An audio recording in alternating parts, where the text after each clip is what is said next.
if you're like most runners, you're looking for any kind of edge you can find to get better at running so that you're better than the competition, you're better than you were yesterday. Whatever you need to do, whether you need to do jumping jacks or planks or ice baths or eat weird food, whatever it is, you're into it, you want an edge. But what sometimes trips us up as kind of land athletes, as I like to say, with our gangly limbs, is getting the pool.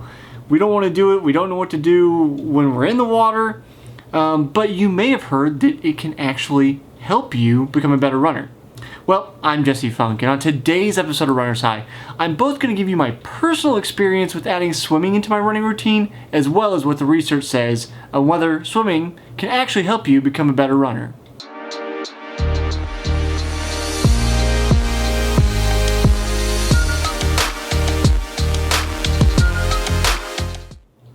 So, if you're just looking for the short version, yes, no, does it help? The answer is yes.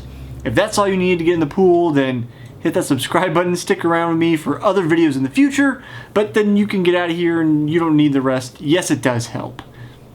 But if you actually want my story, then stick around with me.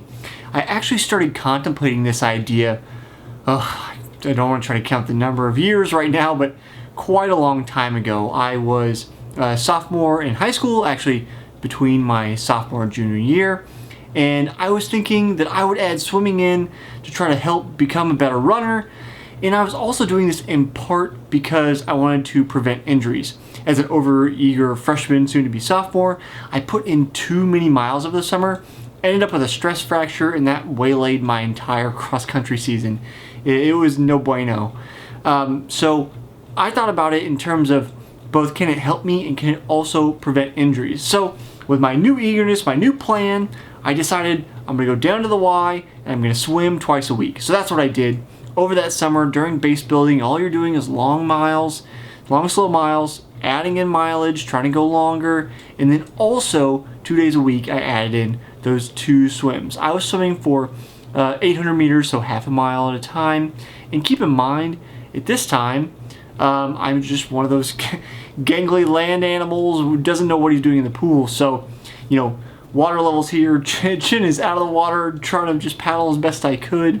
I'm sure it looked ridiculous, but I kept that up for the entire summer. Now, this is anecdotal, of course. It's just my personal experience. I'm a case study of one.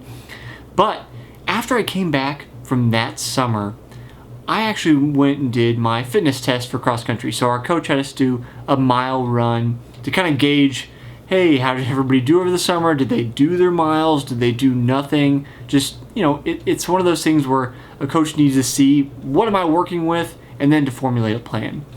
I came back, did that mile test, keeping in mind, remember, I wasn't doing any speed over the summer, and ran a new mile PR, which was huge. I really shouldn't have been able to do that, and I attribute that largely because of the time I was spending in the pool. Now, you may be asking, why does this actually happen? Even though my technique was poor as far as swimming is concerned, what's happening here is that I was getting in 2 extra sessions of 30 minutes, basically 30 minutes, of aerobic work each week. And because I was so young, so early in my running career, I had a lot of room to grow in that aerobic potential. And when you don't have that, what we often refer to as base underneath you, building that aerobic potential, building your aerobic capacity, it makes for big increases in the speed you can get, even though you haven't done any actual speed work. Now, I'm not actually alone here. A study in the Scandinavian Journal of Medicine and Science did a study for this effect where they put people in the pool and they showed after 12 sessions in the pool that running economy increased by 6%. So clearly there's a benefit to being in the pool some part of the week on top of the running that you're also doing. It's possible you can actually replace or just add days where you're just swimming and you're not doing that running. But if you were paying attention to my story, I hope you were if you've made it this far, you may have noticed there is one other crucial thing that is super important. It's the benefit of being in the pool, and that's injury prevention. Remember how I told you that I was looking to prevent an injury because the previous summer I'd end up with a stress fracture? That's the deal with adding too much mileage too quickly can lead to injury. But you also want to maximize your aerobic gains, right? We're all looking for edge. That's what you're here doing in this video. You're trying to figure out, does swimming help? So you can use swimming both to increase your aerobic capacity, but also to reduce the incidence of injury from overuse in running.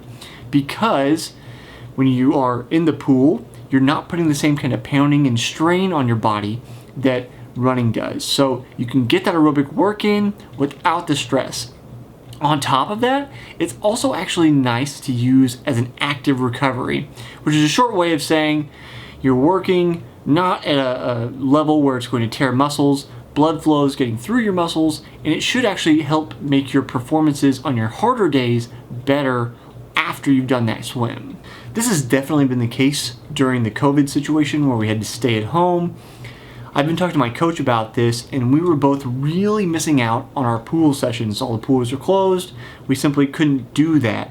We both do triathlon nowadays. And there's this nice kind of active recovery thing that happens even when you're doing those hard days in the pool, at least for us, because we're pretty well trained.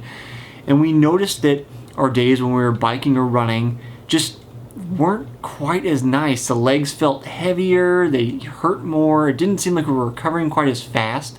Of course, we're a case study of 2. Sample size is always important, I talk about that a lot.